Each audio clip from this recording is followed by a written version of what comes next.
Greetings, podcast listeners, and welcome to Season 2, Episode 1 of All Things Thor. We're going to kick off Season 2 with Episode 8 of Becoming an Imagineer, where Tom continues to discuss his journey to the center of the Earth at Tokyo Disney Sea, the creation, the concept, through the construction and completion of the attraction itself. It's been a great story so far. We can't wait to get started with Season 2, and we assure you there are some really cool episodes ahead, and we'll be marching into other areas of Tom's career, including tiki, design, and other theme park attractions. So sit back, relax, get ready. Season 2, All Things Thor. Good morning. It's a beautiful Saturday morning here in Los Angeles, California. So I'm going to take things off from where I left off on the last episode. I believe this is episode 8. And I'm going to get into some of my more fun stuff that I think that you'll enjoy hearing about. So about this time in my employment, at Imagineering, when you're working on a ride or attraction, there's a lot of your concepts need to be proven, and they'll do what's called mock-ups. So if there's a special effect or if there's a set effect or whatever, at least at that time, they would do these great mock-ups where myself as a designer and art director and concept designer at that time could see my ideas being proven physically. And they had amazing teams of special effects guys and very bright and talented people. Also, the research and development department was always coming up with cool ideas. As a designer, I've always been sort of a, what should I say, multi-hat kind of a guy. I've tinkered with electronics and mechanical things and building things my entire life, thanks to my grandpa, who was a very talented, do-it-all kind of former merchant marine and Coast Guard kind of guy, and who taught me a lot of things. So I don't know how many creative, artists and concept designers had those capabilities. I was unaware. Some did, some didn't. Some just did one thing or another. They drew, or they, they did one thing really well and were peripherally, aware of other things, but they didn't. They let the other people do the things they were less strong on. So on these mock-ups, anyway, it was always exciting for me to go in there and see. I'd often draw what I thought how an effect could be done. I remember drawing many pages on how a lava effect could be achieved that looked like it was rolling down a rock wall, through rear projection and translucent materials and flowing molten lava against opaque, jagged rock formations. And I did all these drawings showing, theoretically how it could be done. And in many cases, the R&D, research and development, would be excited to see these. I mean, sometimes they had other ideas, but the fundamental principles, I always saw them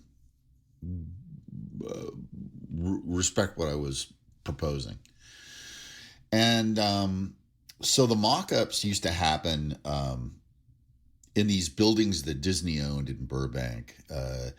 They were usually very low-key. You'd never know what was going on in there. I mean, this one particular building that we did a lot of the mock-ups for A Journey to the Center of the Earth was a unassuming red brick old warehouse-like building by the railroad tracks.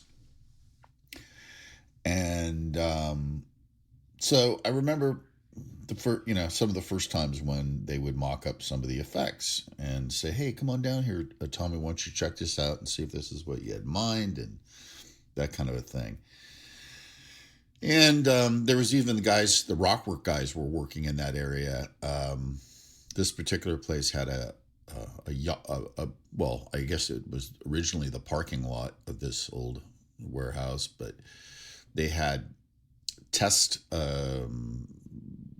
effects going on for the lava concrete, the way they were going to do the formations on the volcano, the different lava rock sort of types, everything from these beautiful folds of lava that look like they were folding down upon each other, like you see in Hawaii and stuff, and that would harden, all the way through jagged, highly porous, almost Swiss cheese like bubbled rock. And they would go on to tell me what the science was behind what these represented. They did their research, but the things they could do with a trowel and other interesting tools they'd come up with was just phenomenal. I was just blown away at these little test, I'll call them a swatch, but they were like 7 by 7 foot chunks that they would do these different things on, and it was just really amazing.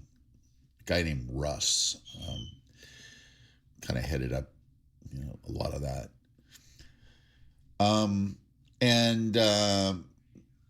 So I went in with a few other Imagineers. I remember this one time to kind of see the special effects inside they were doing, to prove some of the effects I wanted to do using black light combined with incandescent light. And I thought that the combination of the iridescence and then at other times regular light that was glowing from behind other areas, like underneath translucent plexiglass and things that made it look like a hot molten surface. With ultraviolet light, it tends to be relatively cool in temperature of the look of the paint. How do I explain it? I mean, you can get a fluorescent-y red, but you can't get that hot look that you recognize when you heat up a hot instrument, and it gets red to almost white hot and glows, and the ultraviolet blacklight couldn't quite match that. So I thought, what if you combine those two things? So we had our phosphorescent light on an iridescent, not iridescent, but the light that was coming from the bioluminescent sources, and they were cooler and pale grays and violets, and then suddenly you had these patches and areas that were actually panels that were being rear projected with fiery red incandescent light, and you combine these things, and at first some of the old timers there were like, oh, it's probably not a good idea to combine the two, because they're two different principles, and you don't want regular light shining on a surface that's supposed to be receiving ultraviolet light, but they bought it and my idea, and they went ahead with it, and it ended up looking fantastic. The first thing they started to work on were the bioluminescent glowing mushrooms that were in the giant mushroom forest, and a couple of I think one of the creatures, and it was sincere. It was really cool. They turned off all the lights, and we all stood there and looked, and we critiqued, and we talked about the color range and how we could raise one thing and more of this, less of that, etc. But it allowed you to see what was possible, and it proved the concept. And it was really, really, really fun. So we'd go there, and I used to love to get involved as an art director, and the guy who conceptualized this ride. It was interesting for me to not just wave my hands around and say, yeah, more of this, more of that. I used to like to get in there and actually learn how to do what they were doing, and so I would start to to learn from the blacklight painters how to mix and how to do these various things, and I'd get dirty and glowing, full of spattered light, and it was a lot of fun, and it taught me a lot, which I think is really important if you want to be a responsible, or this was my perception, at least my opinion. If you wanted to be someone who's leading a creative team, I wanted to be able to do as many things, or know intimately how to do as many things as possible, so that when I asked somebody to do something or recommended something, I wasn't, talking from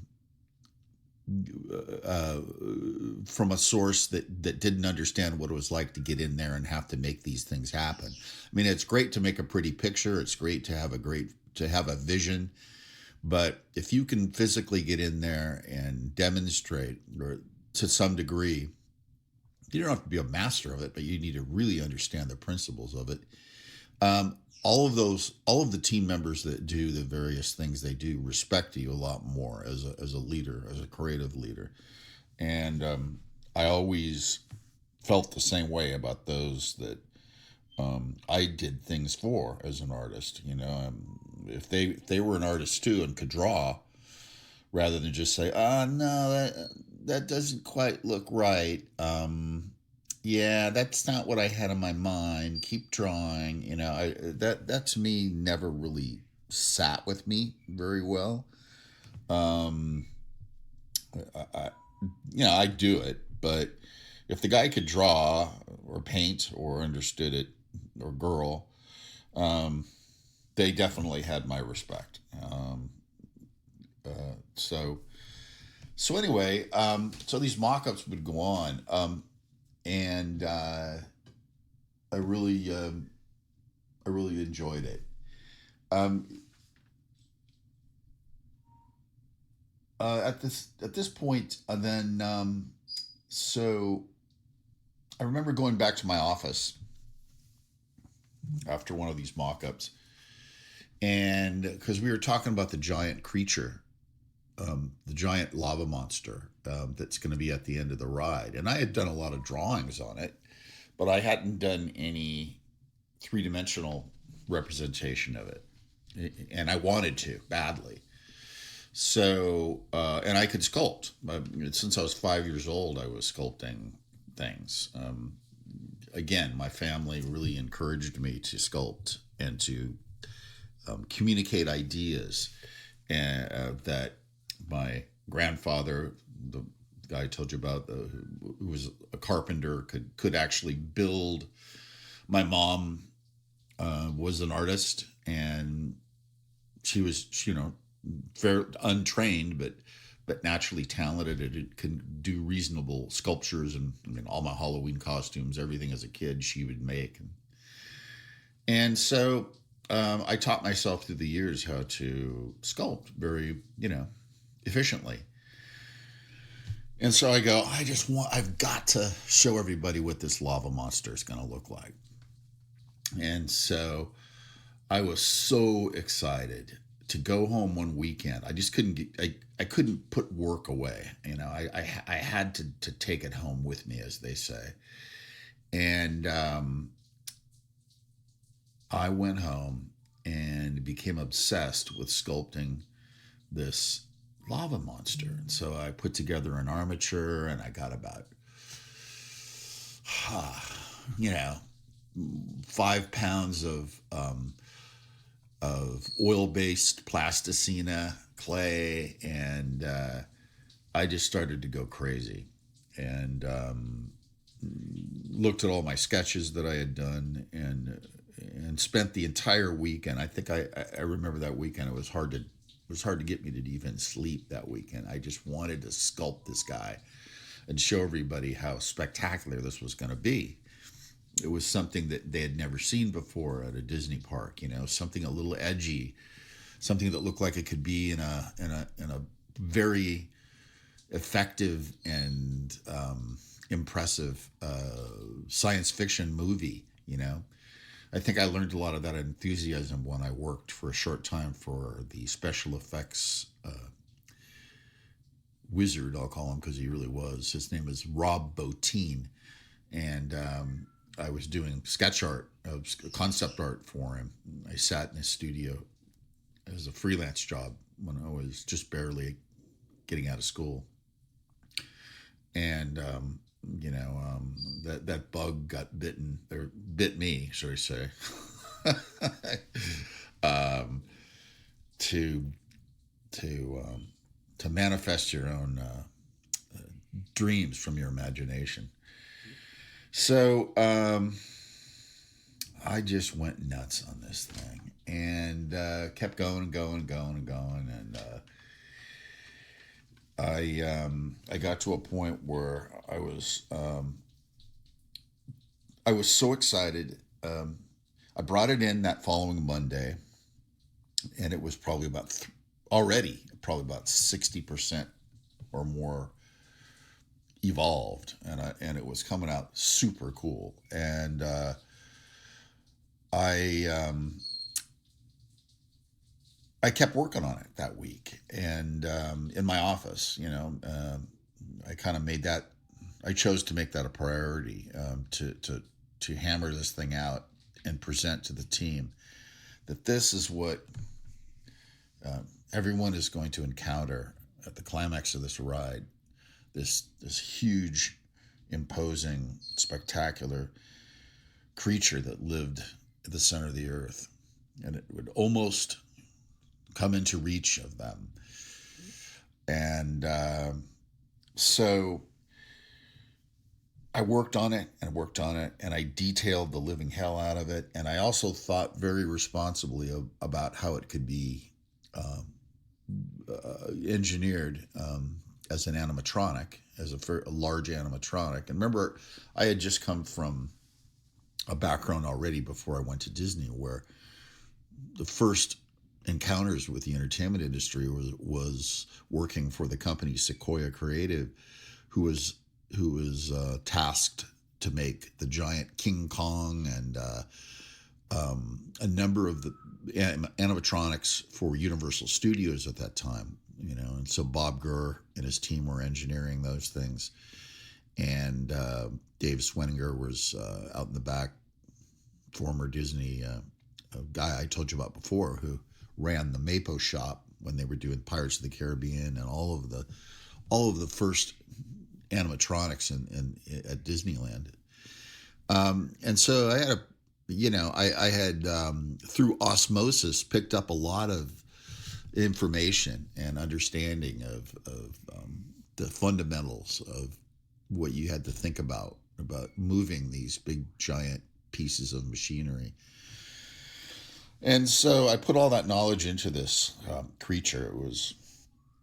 And you'll find pictures of it online if you go to YouTube and look at Journey to the Center of the Earth, Tokyo Disney Sea. There's a number of people now who have ride-throughs, of the whole thing, including seeing the creature at the end. And so I finally got to this point in my office where I was like, I need to present this. And so I think I requested a meeting, and I wanted everyone to come in. The major, the vice president of the project, Tokyo Disney Sea, and and some of my closest team members who were working with me, set designer and all that kind of stuff. And I I remember positioning it on my desk and turning all the lights down and taking my desk lamps and sticking them, bending them down underneath the sculpture so it represented the lava flows that were lighting it from below, and it was this, made this big dramatic shadow on my wall, this big huge jagged ominous creature shadow that was on the wall behind it, and it just looked freaking cool. And brought them in, and they all looked at it, and they went nuts. I mean, they loved it. They just oohed and awed, and some of them threw in some more ideas. I remember, some of them, saying, "Oh yeah, and you could even add this detail, and maybe in the mouth you could even add, an additional set of teeth, and." They all had different thoughts, and many of the thoughts I totally agreed with, and so I just kept detailing the heck out of this thing, and it was an absolutely a perfect reference for everyone to look at, including the engineer who was a guy named Larry, who I had worked with at Sequoia. He was one of Bob Gurr's right-hand men. So he had a lot of experience in animating very large and engineering the very large creatures and moving sets. He was totally excited about it. He loved how it was a hard-shelled material with these sort of overlapping shells, hard-shelled exoskeleton, that would slide behind each other, and was going to be much better than having a skin, a cup of a creature that had a skin, which was always a pain in the ass back then, because the skins would tear and you had to really be careful about them and replace them a lot. And so I was really proud. And they were amazed at the figure, and a lot of people kept coming in my office because my office had a little window. Had window on one side overlooking the atrium that I told you about before, where I'd see people entering this big building, Michael Eisner and all those guys, or anyone that was coming in for meetings or for whatever. Otherwise, it was off limits to everybody else. They do that with projects there at Imagineering, especially at that time. If you weren't authorized to be on that project, you couldn't just wander in and out of every place you wanted to, because a lot of this stuff was confidential and they didn't want leaks, into what was going on. And then my other window faced a little hallway on the same level, and so it had a big glass window, and I remember people looking in and seeing this big shadow and this creature, and so people kept coming in and looking at it. And they were extremely excited that this thing was going to be actually big someday, maybe 30, 40 feet tall and part of this ride. And so,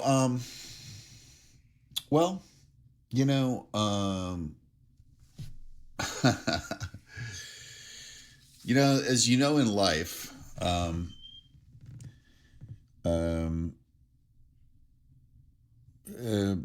you get surprised by the rest of the world. There's always that sort of surprise baseball bat, that sometimes hits you in the back of the head that you never saw coming. And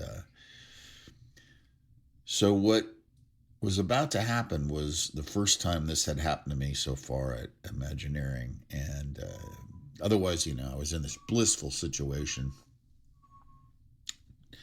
And proud of what I had accomplished so far.